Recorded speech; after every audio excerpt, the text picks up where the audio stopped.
Okay. Thank you.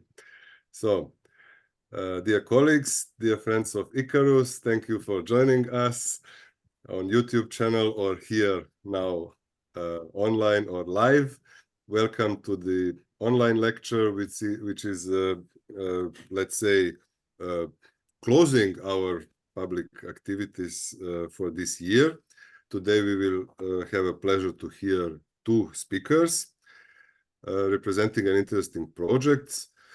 And now I would like to ask Vlatka, who is actually much more familiar with the topic than me, to introduce them. Please, Vlatka, say a word or two. Thank you very much. So we are very pleased to introduce and share information about one ongoing Erasmus Plus project, which is also ICARUS Croatia participate as partner.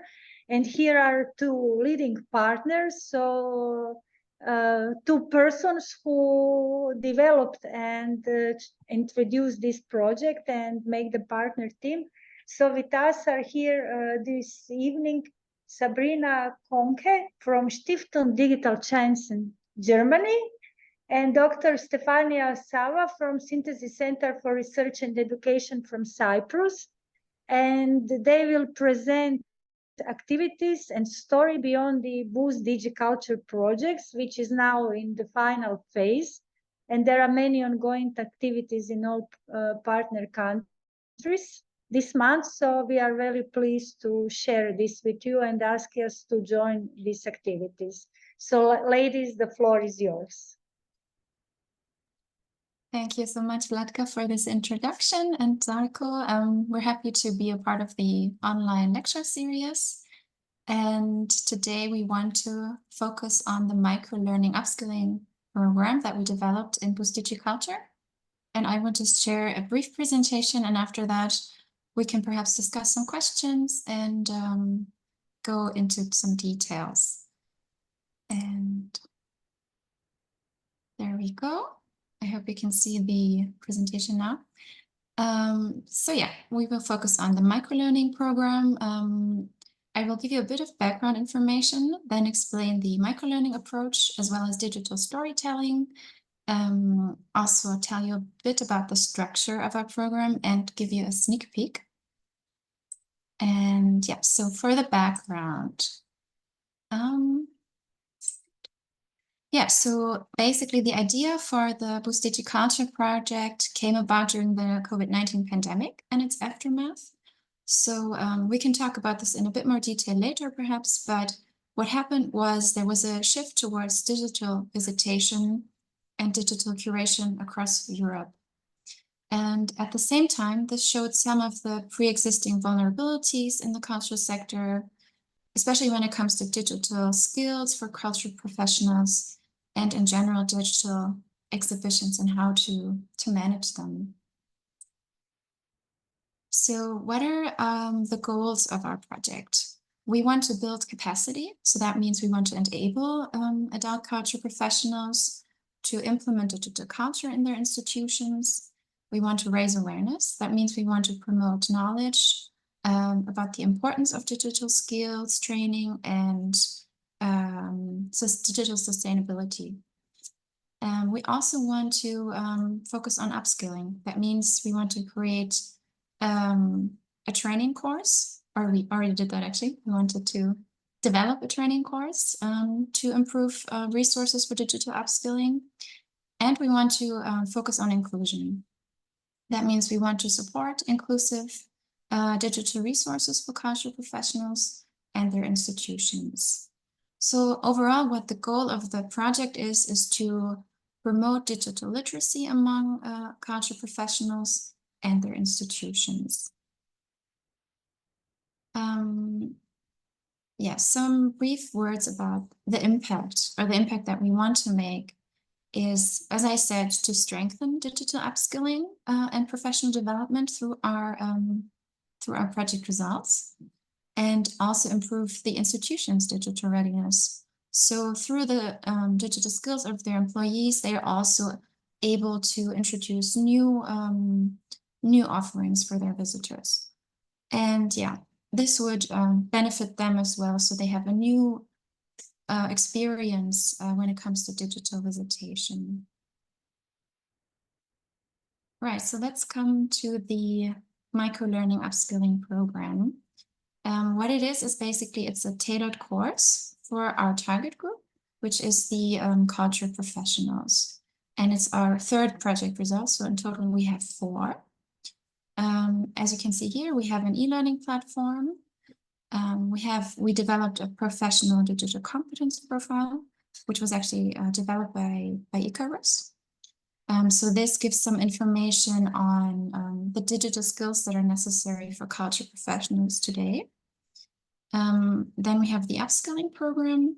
And what we also have is a self-assessment tool developed by Synthesis, which gives culture professionals the option to test their skills through this online tool, which is also integrated in our e-learning platform.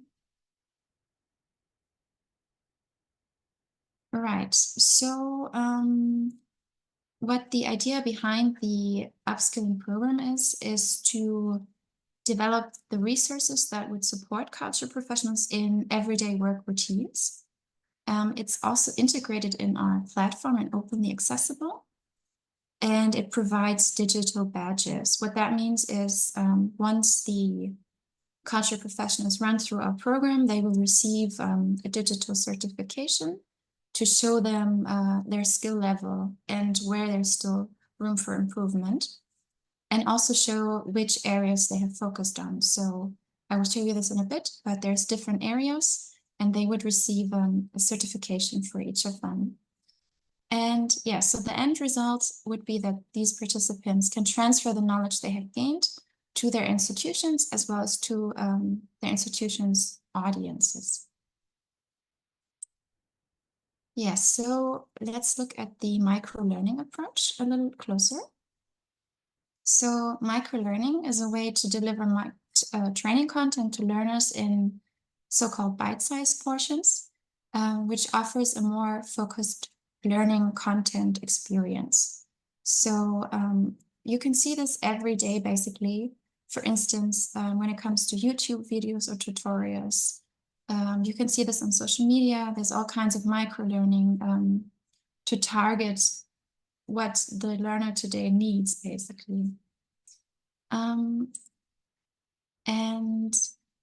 as was discovered in some statistics say that microlearning proves to be 17% more effective compared to traditional course deliveries. And it's effective because it takes into account the busy schedules of professionals today, who often don't even have the time to attend a long course on digital skills training. So they have to do it next to their everyday tasks. So this is why we wanted to implement this microlearning approach and also create learning videos to cover the main competencies that are needed in digital skills nowadays. Right, let's look at another concept that we used, which is the digital storytelling method. So for our microlearning videos, we came up with a number of characters that represent typical employees of cultural institutions, and you can see them here. For example, we have Gabriel and Lily, who work at a gallery, or Anna, who works at an archive. Then we have Lucas, who is a librarian, and Maria, who works as a museum curator. So these characters and also some other colleagues or supervisors or visitors to their institutions are depicted in our videos, and they make an appearance throughout. So what they do is they guide the learners or the people who watch the videos through their learning experience. So why digital storytelling? Firstly, it offers a catchy and visually appealing content for the learners. And it also offers a more coherent narrative that the learners can follow more easily. Instead, if you just have a simple presentation, it's a bit hard to focus. But if there's characters and there's more visual content, that makes it easier to follow. And also, digital stories appeal to our senses and our emotions, and they also serve as a form of identification for the viewers. So, instance, if it's someone working at a museum, they will see someone else working at a museum and how they solve their digital problems, basically, in their work day. Right, so next we can look at the structure of the program in a bit more detail. We have 3 levels. So we start at the beginner level, move up to the intermediate level and advanced. This is pretty straightforward. And then we have different modules. So there is one module that focuses on information and data literacy, one that focuses on communication and collaboration, and one of them focuses on digital content creation. And each of these modules consists of 10 microlearning videos. And the design of these 3 modules was informed by the results from the professional digital competence profile that I mentioned earlier, which gives an overview of digital skills that are necessary nowadays. And also just to mention that this profile is based on the DigCop 2021, if I'm not mistaken. So these are updated regularly, and this is also what the profile is based on. So for the microlearning videos, we developed a total of 30 videos, and they have a varying length depending on the topic. So from 5 to 12 minutes, some of them, and they all follow a similar template structure, which makes for a bit of an easier navigation. And they are focused on these 3 competence areas that I'd also just introduced. So yeah, here on this slide, you can see a selection of the topics that we focused on. So in the module of information data literacy, we focused on data curation and management, data protection, digital security, digital ethics, and artificial intelligence, just to name a few of them. For communication and collaboration, we did netiquette and rules for accessible websites, audience development, and collaborative e-learning tools. And then for the 3rd module, content creation, we focused on this important topic of copyright. So how to deal with copyright in the workplace, how to set up digital collections and manage them, and also how to use digital editing tools effectively. Yeah, so I hope I can give you just a very brief sneak peek of each of these. So for module 1, we have one video called Introduction to Data Curation, I think. Oh, no. This is not working, I think.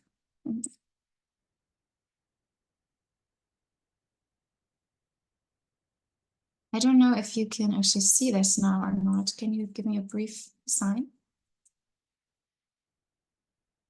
Yes, we see the slide. But the video? No, we don't see the video. No. Okay. I don't know how to solve it just now.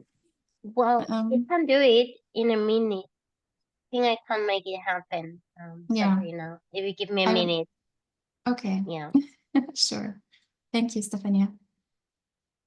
Yes, so we will look at this in a minute, hopefully. And I also wanted to share with you that these videos and also the whole microlearning program will be accessible soon on our e-learning platform. And we welcome you to register and take the class and go through the videos and take the self-assessment test as well. So then you could, update your own skills and also give us feedback on what your experience was. And yeah, this is the end of the slides. You can contact us, follow our social media. And yeah, now we can hopefully look at some sneak peeks.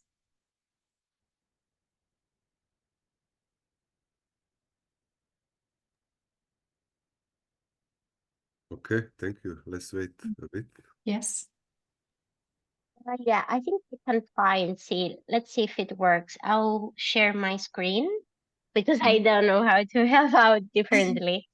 So Yeah. I'll share my screen and see if we can make it happen for everyone to have a look at this one. Give me 1 second. Okay.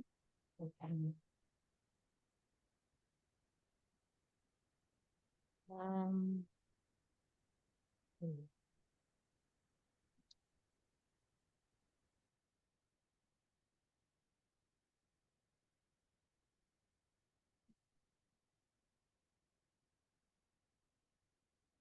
Unfortunately, the issue is, Sabrina, because you're a host, there is there is some type of issue related to where the video is uploaded originally, so we cannot actually show it as it is on the spot. Yeah. So unfortunately, I won't be able to solve this in a minute. I need a couple of minutes to make it happen. So perhaps we can progress. I think Sabrina left, so I don't see her at the moment. Yes, Sabrina disappeared, and Yeah, Zlatka she's is now coming back. close. Ah, she's coming back. Okay. She's back. Sabrina is back. Sorry, my Wi-Fi was off. No Okay. problem. You know, we can go ahead with some of the questions we have in mind, and in the meantime, I can definitely access the videos in mind. So I'll make it happen. I just need more than 1 minute. Okay. Okay, no problem. Yes, let's do so. So thank you very much, Sabrina. I think it was for all of us a new experience to speak in front of several people, but hopefully much more via YouTube, and for us, or at least for me, to hear about such a great and interesting program. But firstly, I would like to hear very briefly something about your institutions. What is it? What is it about this Stiftung Digitale Chancen? No? Also, could you tell us a few words? And of course, Stefania, about your synthesis center, or how do you say it there, please? Yeah, definitely. So yeah, the German name of the institution is Stiftung Digitale Chancen. This translates to Digital Opportunities Foundation. So we are a foundation that is based in Berlin, Germany. And we focus on digital skills in all areas of society, actually. So we have many national projects and also some international European projects. And they all focus on improving digital skills for disadvantaged groups and society as a whole. So we have programs for senior citizens, for financially disadvantaged people or socially disadvantaged, for trainers or for people who work with children and youth. And the goal of all the projects is to enable digital inclusion. So to have everyone benefit from what the digital world can offer. And yeah, we've been around for over 20 years now. And I think our European projects for maybe half of the time, or 15 years. I'm not exactly sure. Yeah. And you are holding also courses or lectures also on site, or you have programs also for attendees within some specific periods of time, or you are giving only those online content, let's say? No, it's both in presence or digitally. So it's not only digital workshops that we do, but we also train people about digital trainings, like some multiplayer trainings as well. Always with the goal, like we try to stay ahead of the times, so focus on new topics like AI at the moment, and on how also digital resources affect people nowadays. So how, what is digital resilience, and how, or there's a word for it as well, digital well-being. This is a very new term as well. So how to implement this and how to educate people about these topics. And do you have any experience with those specific people like archivists or historians or similar groups? Do you have, or did you have any projects with those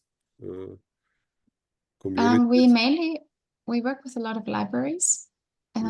So we are partners of the Library Association in Germany. And so we do work with a lot of librarians, and we know a lot about their needs as well. But through BoostDigiCulture, we came in contact with some new groups, so people working at museums or archives that we weren't very familiar with.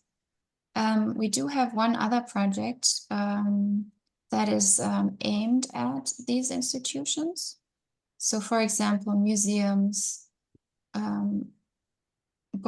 bookstores, libraries who have cultural offers, and anybody at the age of 18 can use these offers. They will receive benefits or a certain amount that they can spend on these activities, and we implement this project, for example.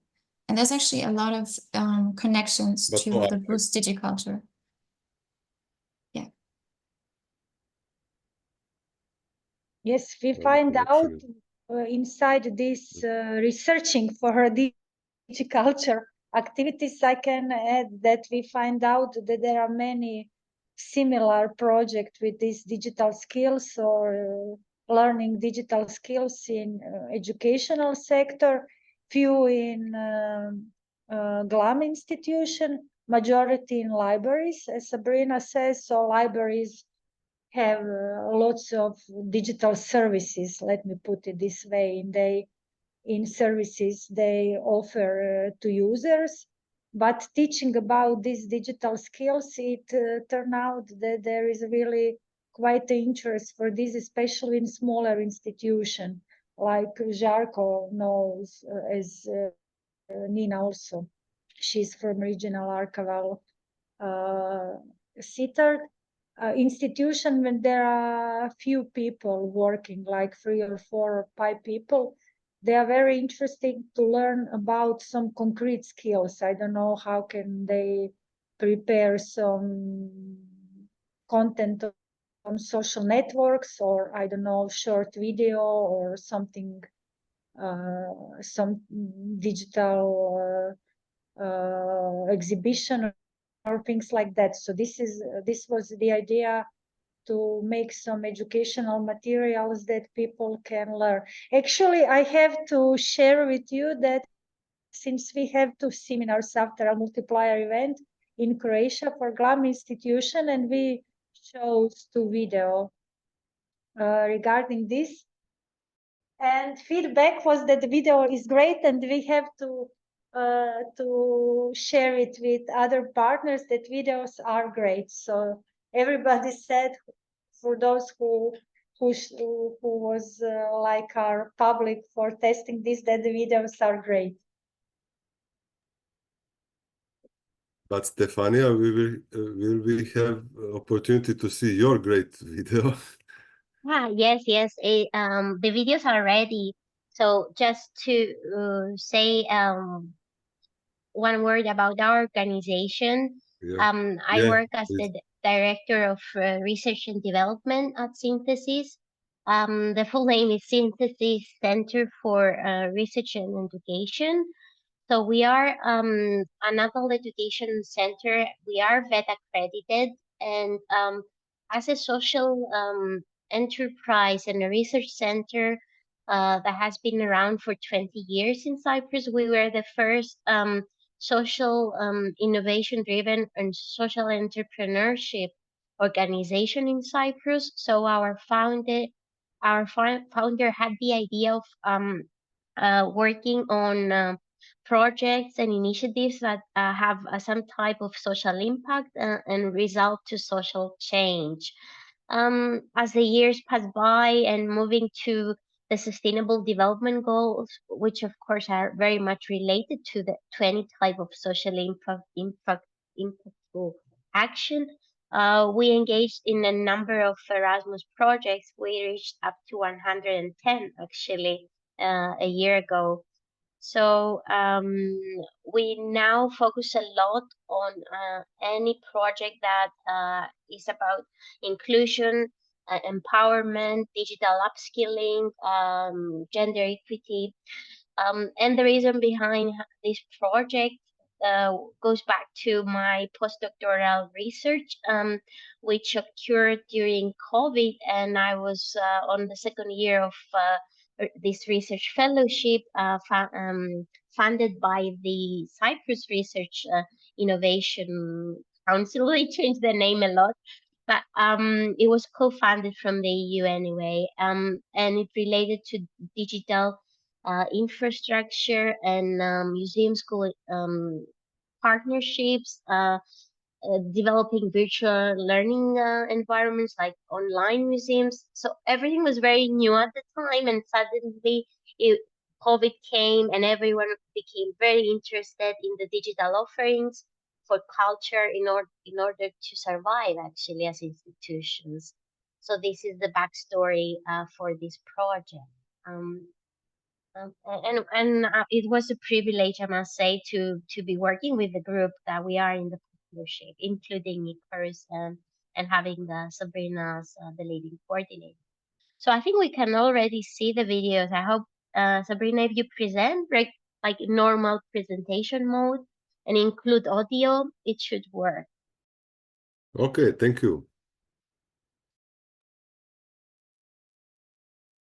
Okay, just give me a second. So I should just share the same links, right? You can, yeah.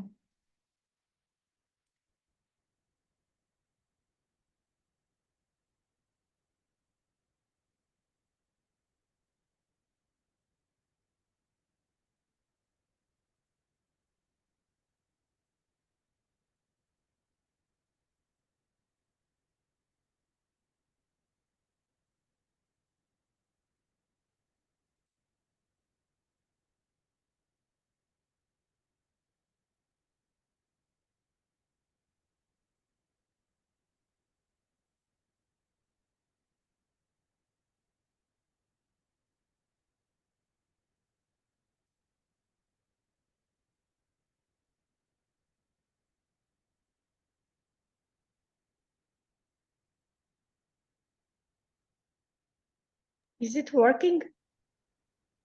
I think so. Yes, here it is now, module 1.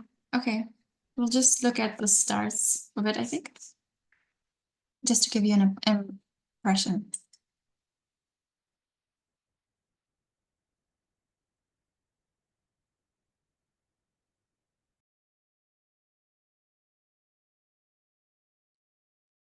No sound, Sabrina.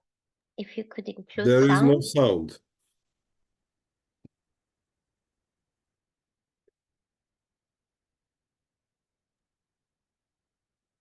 Yes, I think we have already today when we have some Zoom. We have to make something with some. Okay, so can you hear it now? No, there is some problem with sound.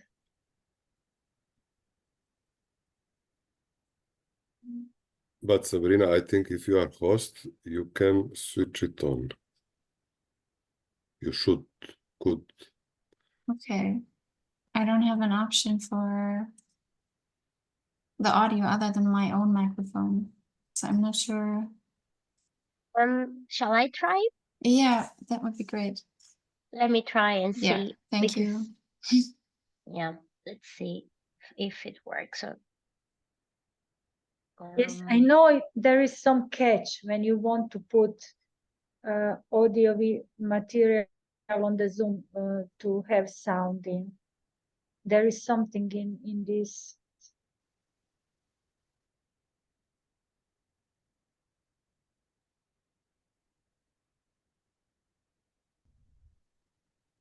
This is Lucas. He works in a public library. He and his colleagues are involved in a community science project that includes researching, preserving, and digitizing documents. okay, it did work. So we are in a good.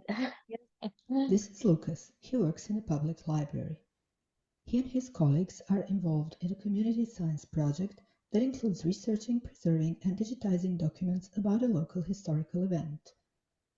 In the course of the project team will gather and create a lot of data. They will write budgets, reports, and other project documentation.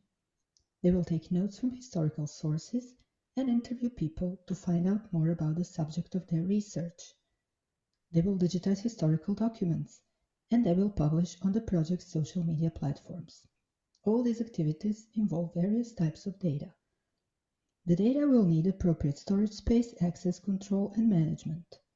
So at the very beginning of the project, the team needs to plan what data to discard and what to keep, where to store data to make it accessible and how to organize it to make it findable, what to share and what to protect, and what should be preserved for long-term availability.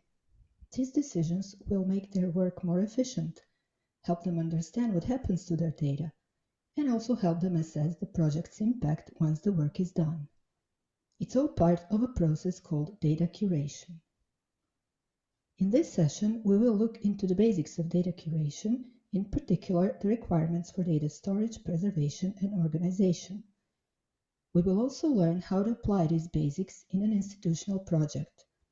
This should help you create data management plans for your projects and contribute to your institutional data practices. So what is data curation? It's the process of organizing.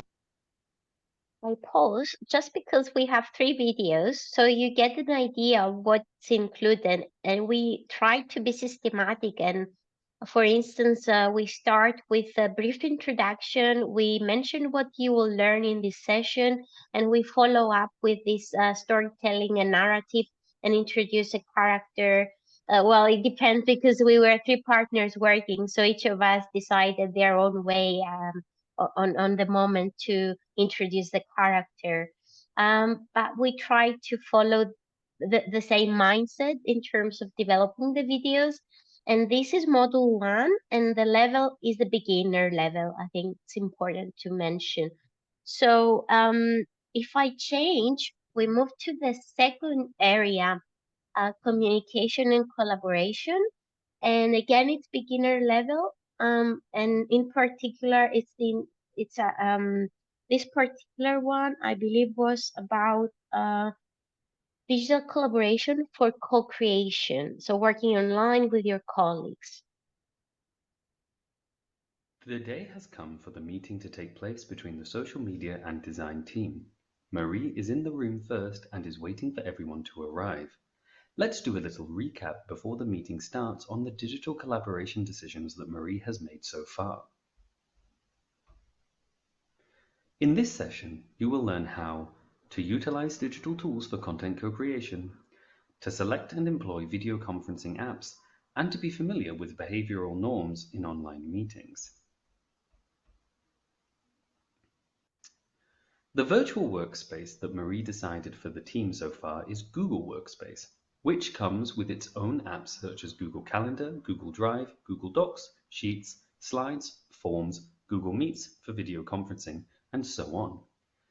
She sent the invitation to all meeting participants, and now it is time for them to get prepared to jump onto this video conferencing call on Google Meets.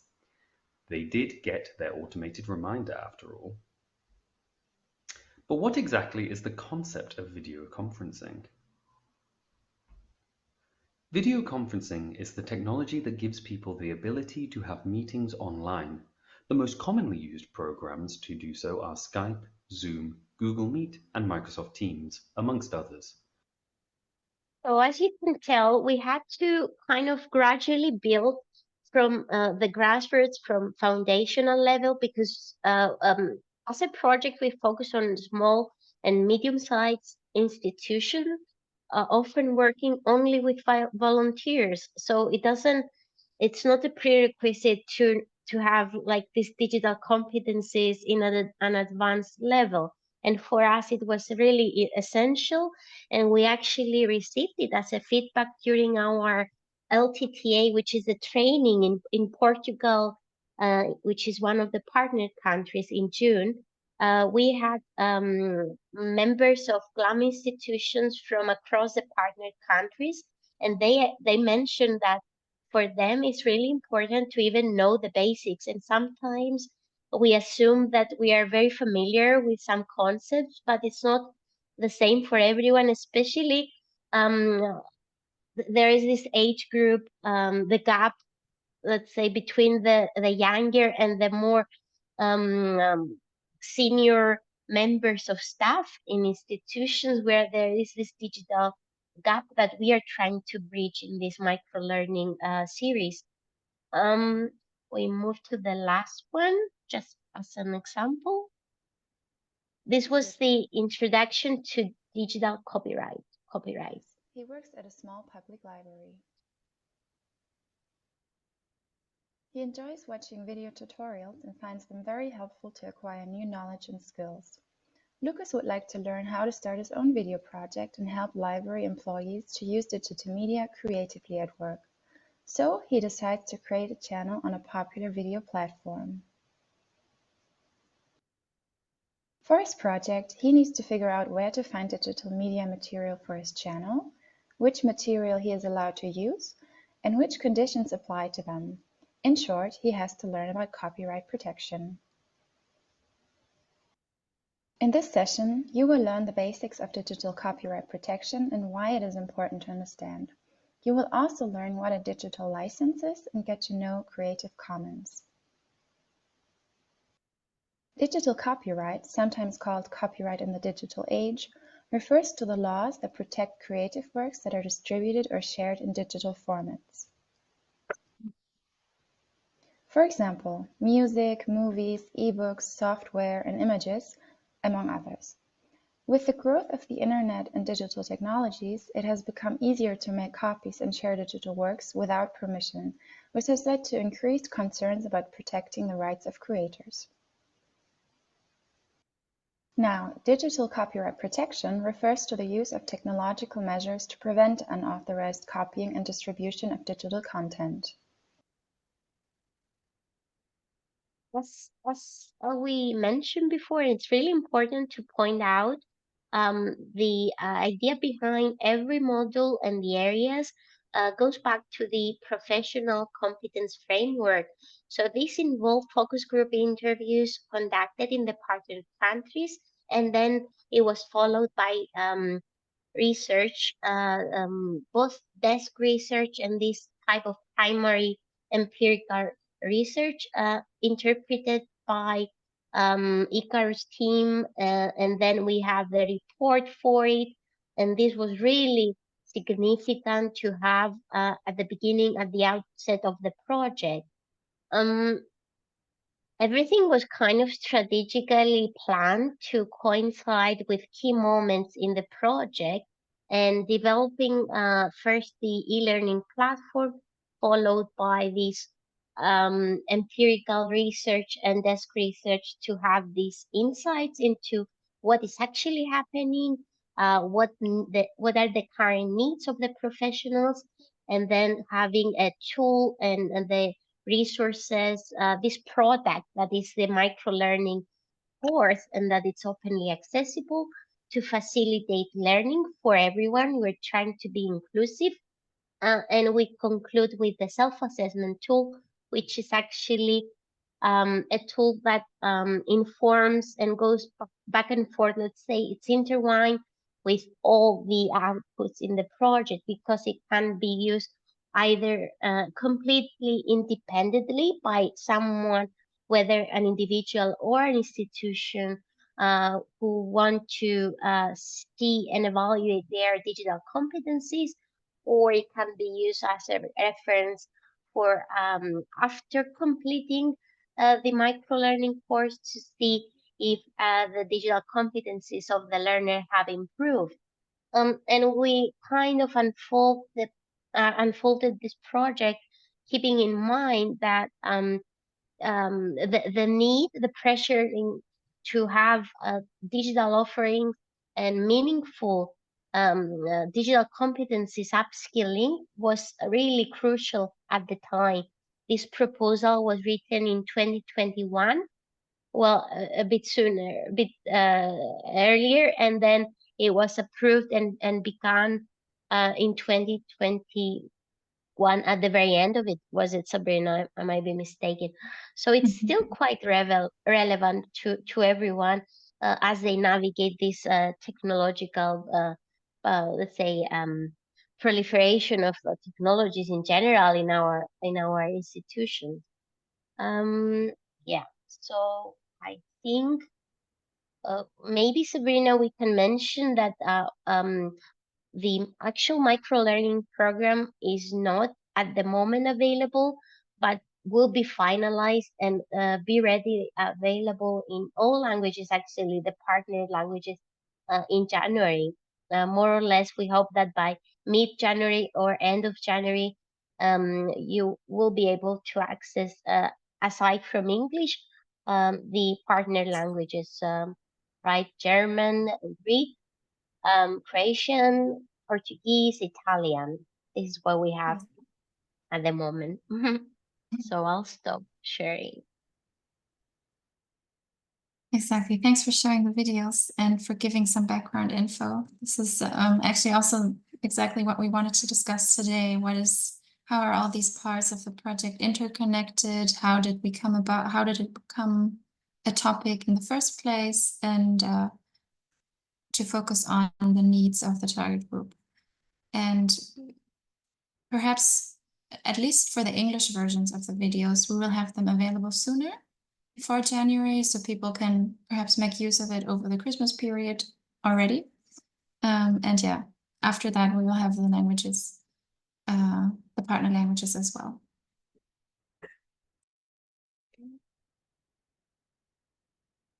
Thank you very much. I think it's great. I think that during the January, while we will disseminate all these materials, there will be quite a feedback. We already have some interest for sharing this material. As I told you, we already have a question from the Raya network, because they wanted to make this material on their e-learning platform also, to share this material that were prepared inside BoostDigiCulture project. So I hope it will be quite new activities which will follow up all these project activities. So hopefully maybe something new will also arise from all this. Maybe just few sentences for other activities for this digital cultural map. That was also idea to make it in the project and to share information about digital content and digital creations around Europe. Yes, you're right. We didn't mention the cultural map, but it's a feature that is integrated into the e-learning platform, basically. So there is everybody that registers to the platform, which is pretty straightforward. You just have to name your organization, where you're based, so which country you're based in, and then you have access to the whole platform. And you will be featured in the map as well. So every organization will be visible in the map. So that gives people the opportunity to also contact each other and to get in contact, say, with an organization based in Croatia or Portugal or beyond, and also use the forum. So there's a forum where the professionals or cultural professionals that use the platform can exchange topics or ask for feedback or get in touch. And exactly, this is also something that was designed especially for the platform and will hopefully be useful for professionals. Okay, so great. I don't know, are there any more question or something to share? Žarko, what you think? Nina, what you think? Did I don't know if Nina wants to ask something, if she's still there. Yes, I'm still here. No, I don't have any questions, but I want to say thank you because it was really interesting to hear. Yes, I know there are many Erasmus ongoing projects with these cultural topics and digital skills. So I think it will be also used after the ending of the project, and this content will be very useful for maybe starting or some new activities or some new networks, which is idea basically. Okay, and let's keep it in mind for the next spring. Vlatka, you will have the contact, of course, and maybe we can plan another event online or on site. Let's see, maybe in a better moment. But I would say that it was a very interesting meeting. At least for me, I learned something, and yeah, I hope that there will be much more storytelling, especially between, let's say, traditional historians and archivists, which are mainly members of ICARUS, and the people who are trying to teach us something connected with the digital world. Hopefully, I think that Stefania and Sabrina will learn that these ICARUS network are communities, very good, I don't know, participants or attendees for such activities, learning digital skills and learning something new about how to create some digital tools. But mainly Yes. in vivo, mainly on site, because we also switched to online events due to pandemic. Since 2020 or 2021, we have those online lectures and another online events. But our ICARUS conventions live are actually heard over online. Yeah. To be honest, yeah, I think Žarko that we can say that ICARUS. I didn't understand now. I had a bad connection. Sorry, I said that our live conventions are much preferred format than online conventions. Be honest. Yes, I think it's also in other cases so, and you are warmly invited to join us, for example, to our next convention to be held in Novi Sad, Uvidek or Noizats. There are many names of this very interesting town or city nowadays in northern Serbia, and it will be held in June. You will find the dates, and you can join us and meet many interesting people and interested people, I would say, regarding digital upskilling. Thank you for the opportunity. Yes. For today and hopefully in the future as well. Yes, so hopefully Thank you. we will catch up. Now I will stop recording. I think this can we make